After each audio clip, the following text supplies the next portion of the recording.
Hello, race fans. Tom Harris. Welcome to this edition of Post Time at Portland Meadows. I'm joined by the Bob Handicaps, Bob Travers. Welcome to the show this morning, Bob. How you doing, Tom? Well, hey, I'm doing good. We got another beautiful day. Beautiful day, beautiful weather. How lucky we have been. Hopefully it'll carry through till tomorrow. Fast track today. Big doings in the Far West Futurity Trials today. First three races on the card. So a lot of interesting wagering opportunities coming up on the program today. Let's go ahead and kick it off with the first trial event of the day in the Far West Futurity Trials. The 2-year-olds going 350 yards here. Bob, who do you like?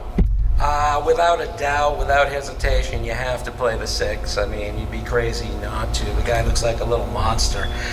Just first and seconds everywhere, 20,000 just back in August 20th at Emerald Downs. However, if you're looking for a price, which we always are as players, look at the 1.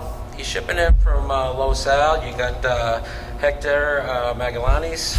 Trading the 6 and the 1. My personal rule, when I see an uncoupled entry with the same trainer, I always go with the price. So if you're looking for a price, go for the 1. I think that's good advice. In fact, I spoke with Hector just this morning, and he had mentioned that this horse up from Los Alamitos, he's an eagle, breaking from the inside post position, really caught some bad breaks down there at Los Al, was bumped around a bit, had some troubled starts.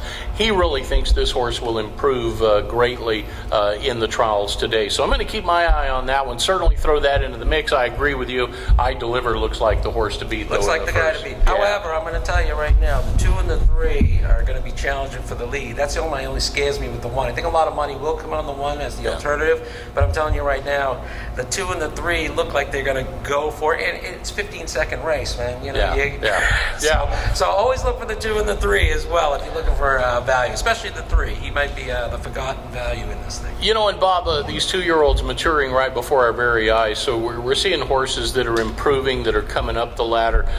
In the second race, this a pretty well-balanced race. I'm leaning towards Fierce Hawk for Pablo Madrigal in this race, the 6 horse. Not necessarily favorite on the morning line. I do think El Bardi Razzle Dazzle from that inside post is going to be very tough as well, but this a little more evenly matched.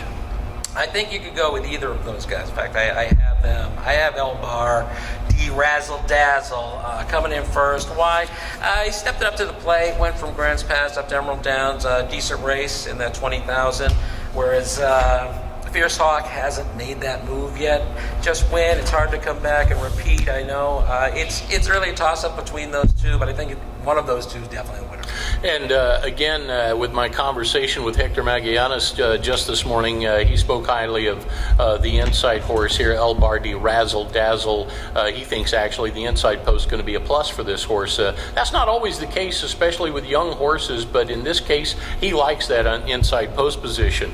We turn to the third trial event of the day, 7 to dash off the mark for a chance to dance in the Far West. Bob, I like one for the brothers. Outside post position, Hector throws the saddle on this one too. Okay, logical choice for sure, but I'm going way off the deep end here. I'm taking number 1, Morning Brew. Why?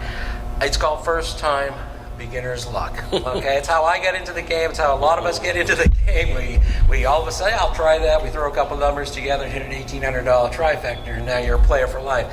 So I noticed the trainer, Tiffany McDevitt, never started a horse ever. This is her first time starting a horse. Also, this horse comes from Louisiana, and I always wondered how Louisiana breds might fare up here in Pacific Northwest. So I'm taking a chance on that. Beginner's Luck, number 1, Morning Brew, 10-1 morning line. I can tell you that having spent a great deal of time down in Houston, which is just a stone's throw away from Louisiana, Agouti is a very well-respected sire down there, and you see a lot of them roaming around down there.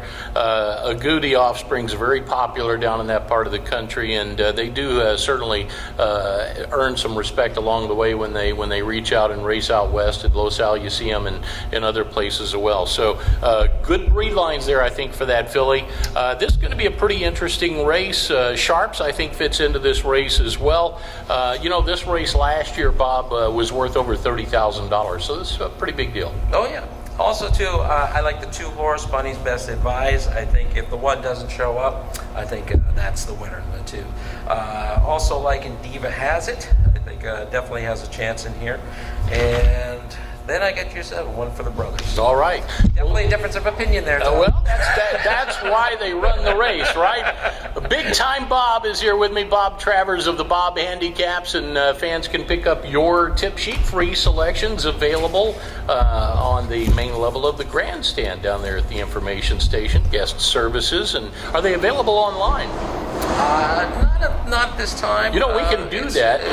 You're a Facebook guy. You can share them with me, and I'll share them with the world. How's that? Is the world ready to be shared? Well, we'll give it a shot and see what happens. Okay. All right, we've got some exciting race day action straight ahead. Bob Travers, I'm Tom Harris. Don't go away. It all starts in just a short while.